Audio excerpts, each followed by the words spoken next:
Halo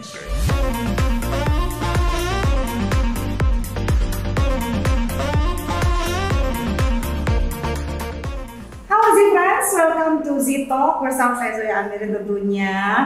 Udah lama ya nggak Z-Talk, biasa Z-Talk kan tentang keluarga ini itu. Nah sekarang aku kebetulan sedang menghampiri tamu spesial, menghampiri.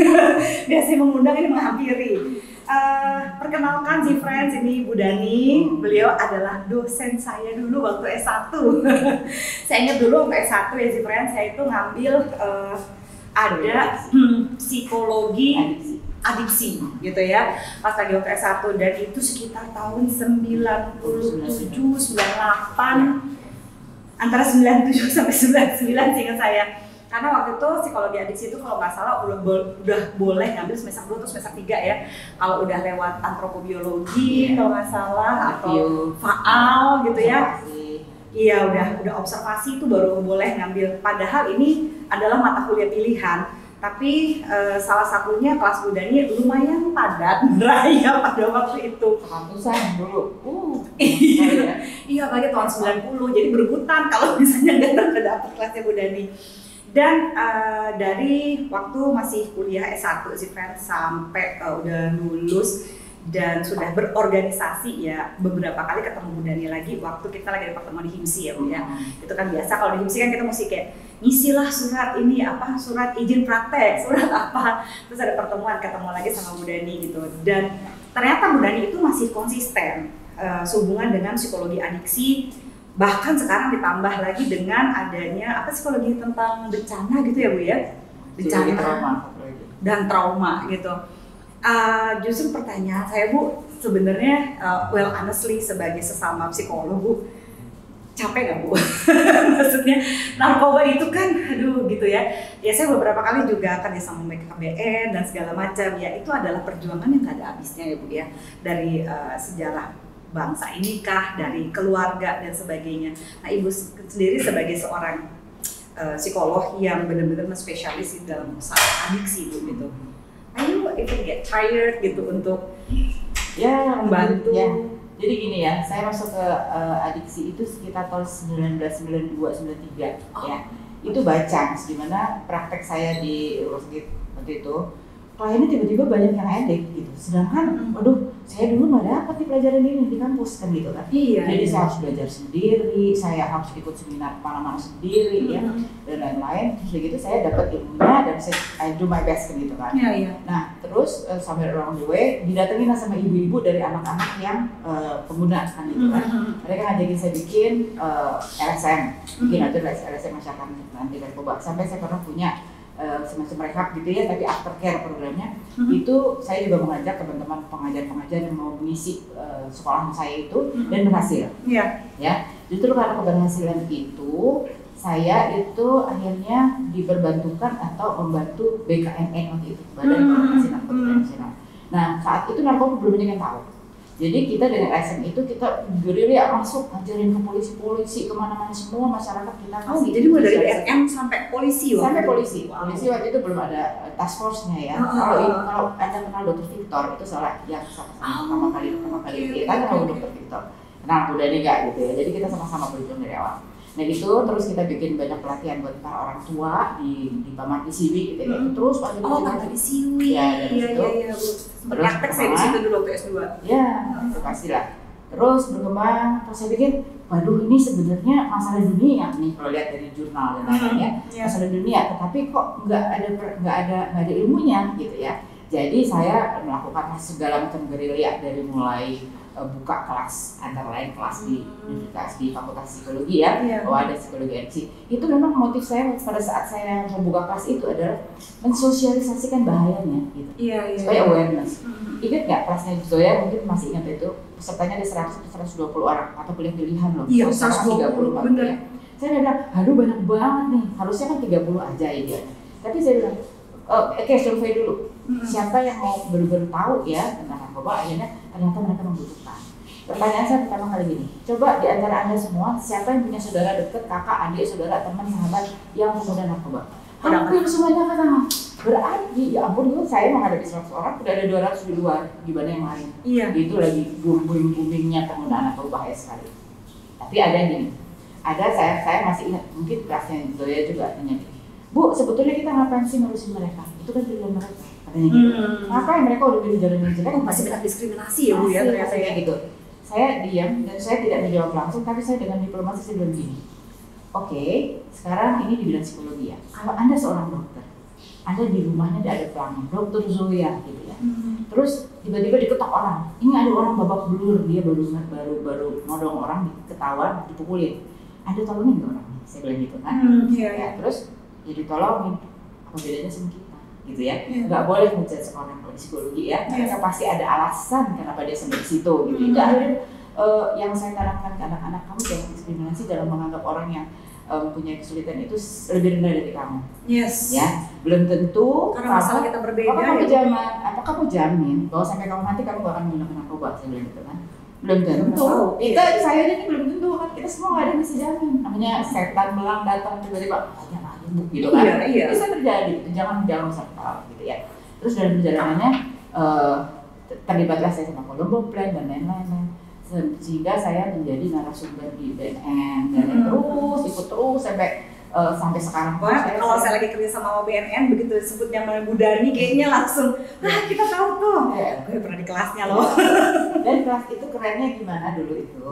Setiap tahun semester setiap ada kelas saya ajak mereka kunjungan. Iya. Ya ke BNN-nya mereka lihat dan seringkali mereka begini, pada saat kunjungan kan diterima ya sama orang sana. Terus di antara mereka bilang gini, adik-adik saya adalah ini, saya sekarang staff di sini, saya dulu kayak kamu. Saya diajak Bu Dani kunjungan, tapi akhirnya saya tertarik dan melamar dan sekarang saya jadi pegawai di sini. Bayangin kita senang melihat dari hulu ke hilir, jadi hilir ke hulu, dan hulu ke hilir itu nganterin anak-anak sampai ketemu sama passionnya mereka ya. Nah itu minatnya itu terbuka ya. Dan menurut saya dalam perkembangan ilmu saya banyak berkecimpung dengan orang-orang ahli narkoba, adiksi ya, waktu itu narkoba ya, sekarang udah berkembang ke adiksi perilaku yang lain. Tapi kalau kita bertemu di dalam suatu forum, misalnya saya ikut kongres psikoterapi Asia Pasifik gitu ya, terus kita kumpul, oke sharing, kamu kerja di mana?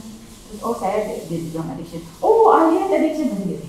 Kenapa kamu begitu ya? Ternyata ya gitu, saya menghindari karena memang susah ya, kita di situ benar-benar di-challenge karena perilakunya dia kan sebetulnya dia not themselves gitu ya. Kita bisa jadi korban, kadang-kadang ya kita yang dirugikan gitu. Ini challenge-nya gini Bu, kan seringkali aku dengar tuh istilah bahwa don't hate the person but hate the addiction-nya sendiri gitu. Tapi sebagai manusia ada banyak orang yang merasa bahwa susah loh, karena kan yang melakukannya itu yang kita lihat ya, bukan hanya perilakunya aja. Bagaimana kita bisa membenci perilakunya, bukan si orangnya. Di dunia ilmu pengetahuan banyak sekali model-modelnya. Secara umum ada 3. Addiction is a sin, dosa, ya itu moral model. Addiction is a disease, jadi penyakit, itu dari golongan kedokteran. Yang ketiga, addiction is a maladaptive behavior. Ya, ini ada sejarahnya nih. Kalau dosa itu dari zaman tahun 1600-an itu mulai pada saatnya orang minum alkohol berlebihan ya. Dan alkohol kan netral buat orang santai. Tapi ternyata karena dari pertanian beralih ke industrialisasi, orang-orang tambah stres, jadi mereka lebih perlu sarana untuk rileks. Kalau yang tadinya rileks sedikit, jadi mereka perlu banyak. Akhirnya badannya kena, otaknya jadi adiktif gitu ya. Terus akhirnya dia bilang dia dosa nih, mesti dihukum nih orangnya gini. Terus ada lagi satu, kalau udah banyak sekali orang yang rusak terus gimana? Muncul lagi namanya alirannya psikologi addiction disease. Jadi dokter, jangan. Mereka tuh begitu tuh ada kelainan di otaknya, ya. Terus jadi kita mesti nolongin mereka, gitu ya. Dengan adanya aliran disease model, banyak edik itu yang cari pertolongan. Ya, kadang-kadang kalau zaman dulu tahun 90 2000-an itu yang hit itu Putawe. Mereka pakai itu bukan karena mereka kepengen high-nya, bukan untuk menghindari sakit. Ya jadi dia nggak tahu gimana dia sakit. Satu-satunya ngilangin sakit ada saya harus pakai lagi. Mah dia nyolong, gini. Nah sebelum kan dia perlu tolong. Jadi escape ya, orang tuh sebenarnya butuh escape ya. Cuma ada yang escape pakai narkoba, ada yang escape-nya pakai es krim, ada yang escape-nya pakai belanja gitu kan. Macam-macam ya. Jadi abis itu begitu. Tetapi aliran bisnis model ini juga mulai lagi goyah. Kenapa? Ada ahli psikologi perkembangan bilang, nanti dulu dia otaknya memang berbeda kalau foto nih. Ini edik, ini bukan. Dopamin reseptornya lebih kecil, ini lebih gede gitu. Terus jadi dengan adanya dopamin reseptor, it means ada quick gratification, kebutuhan untuk pemuasan kebutuhan yang cepat ya. Enggak, kalau dia dopamin reseptornya kecil, maka dia sulit untuk mendapatkan kesenangan. Jadi tapi kalau dia dari sananya udah gede, dia punya repertoar perilaku yang menyenangkan banyak. Nah, orang kecil nggak pernah disenangin orang tuanya, nggak pernah dirangsang, nggak pernah dikit-dikit, nggak ada attachment, dia kering ya, sehingga dia susah sekali disenangkan. Jadi dia mesti cari sesuatu yang ekstrim gitu untuk menerima kesenangan itu. Dan dia tanpa sengaja dia terekspos sama game, ya sama yang lain-lain, social media. Ini enak nih bikin saya senang. Udah dia attach. Nah gitu jadinya. Gitu ya, jadi sebetulnya itu yang dibilang addiction penyakit katanya karena salahnya dopamin reseptor. Ahli perkembangan bilang, loh jangan di situ. Kenapa yang ini kecil, yang ini gede? Berarti ini kurang dirangsang pada saat kecil. Ya kan, jadi masuklah itu trauma. Ya, itu saya belajar kan ikutin lagi gitu. Oke. Akhirnya aliran psikologi itu masuk menjadi kayak kognitif, social learning itu masuk menjadi addiction is maladaptive behavior. Jadi yang maladaptive itu behaviornya. Ya, tapi apa yang membuat mereka menjadi adaptif itulah yang lebih penting sebenarnya, kan? Kenapa? Jadi setelah mempelajari panjang, saya mengambil kesimpulan kalau lagi edik apapun itu, substance maupun behavior addiction ya, kayak pornografi, sex addict dan lain-lain ya, sports segala macam, dia itu kadang lari. Lari itu kan kita bisa tanya, kamu lari itu lagi ngejar bus menuju atau lari dari kan gitu. Lari dari kenyataan atau lari menuju sesuatu gitu ya. Dua-duanya jawabnya pasti itu ada resonansinya sama masa lalu. Misalnya ada pain, aduh saya sedih, saya kesepian, saya bosan, saya dimarahin dulu di rumah. Terus dia mencari relief kan. Emang salah? Ya, bukankah hidup tenang, bahagia itu hak semua orang? Tapi mereka masih kecil nggak tahu. Yang dia tahu ya itu, dia ikutin temannya.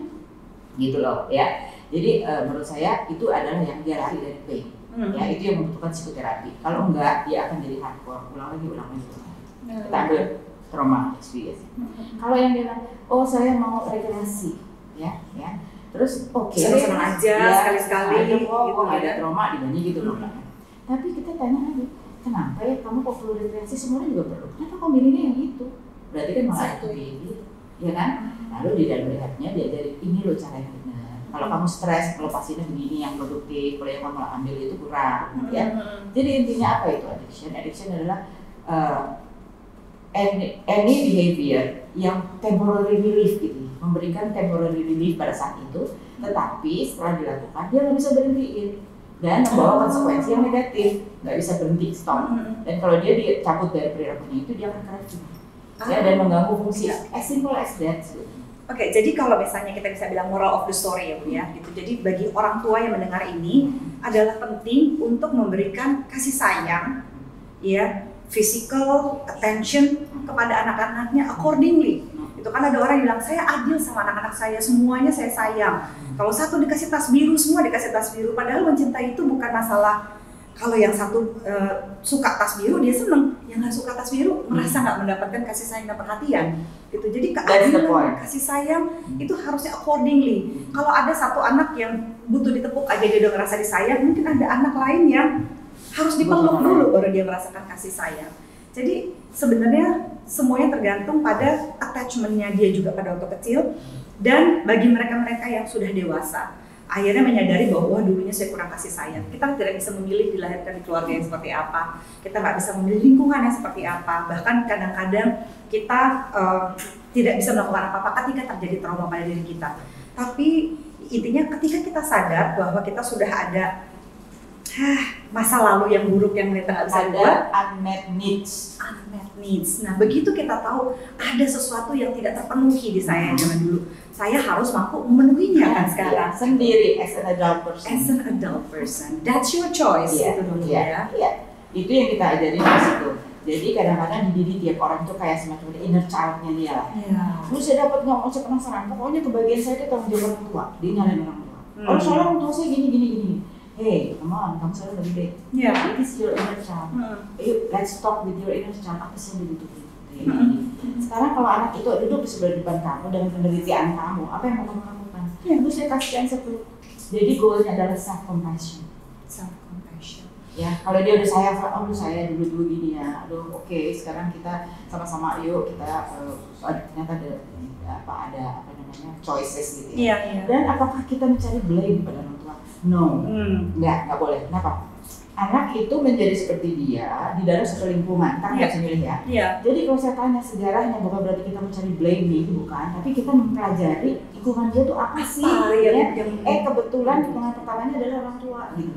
Jadi please orang tua jangan merasa defensif bahwa gue masih dimarahin sebelumnya, enggak. Iya. Kalau kita nyari, kita kan mencari solusi sama-sama. Solusi dan kita mempelajari fakta aja. Dia dulu yang kurang apa kan gitu kan. Iya.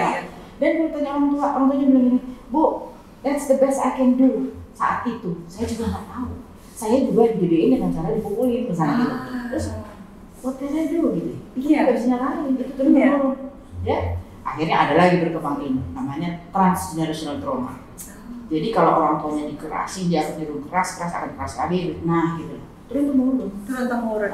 Jadi sih friends, bagi kamu yang sudah dewasa, jangan lupa ya bahwa ketika kamu sudah mengetahui kamu punya masa lalu yang tidak bisa kamu rubah dan kamu tahu bagaimana itu mempengaruhi beberapa keputusan burukmu di masa lalu, kamu punya power untuk merubahnya. Yaitu pertama acceptance bahwa ini terjadi pada diri kamu and you cannot change. Yang bisa kamu rubah adalah masa depan kamu. Bagaimana kamu menghadapi trauma itu, pergi meminta bantuan ya, karena kadang-kadang kita memang harus minta bantuan, yang nggak bisa kita mengolah sendiri. Jadi kembali lagi, Z-Friends, mungkin bagi yang mendengar ini semoga membawa pencerahan bahwa kamu bisa melakukan sesuatu untuk masa depan kamu. Jangan biarkan masa lalu kamu mendefinisikan kamu. The choice is yours. Ya, the choice is yours. So, apapun traumanya ke depan, mintalah bantuan. Ya, kita ada di sini karena kita tahu bahwa gak ada orang yang sanggup melakukan ini sendiri gitu. Jadi it takes a village to raise a person, dan it takes a lot of psychologists maybe and session gitu to help you to get through hell. So makasih banget Bu Dani. Gitu. Semoga ini bawa pencerahan buat teman-teman semua. Dan semangat ya Bu ya. Please don't give up. Ya, saya niatnya nih semua yang mau belajar, ayo belajar sama-sama. Konselor addiction kayak orang tua, parents mau belajar tentang addiction ini bagus sekali untuk belajar itu pengetahuan. Bu Dani prakteknya gimana Bu? Kasih tahu dong Bu. Saya ada di Rumah Sakit Puri Cinere. Rumah Sakit Cinere. By appointment ya Bu? By appointment, dan saya juga melayani dalam pandemi begini dari konseling ya. Dari konseling gitu ya, jadi bisa janjian sama Bu Dani dari Puri Cinere. Ya terima kasih sih friends, makasih Bu Dani. Sampai ketemu lagi di episode berikutnya. Bye sih friends.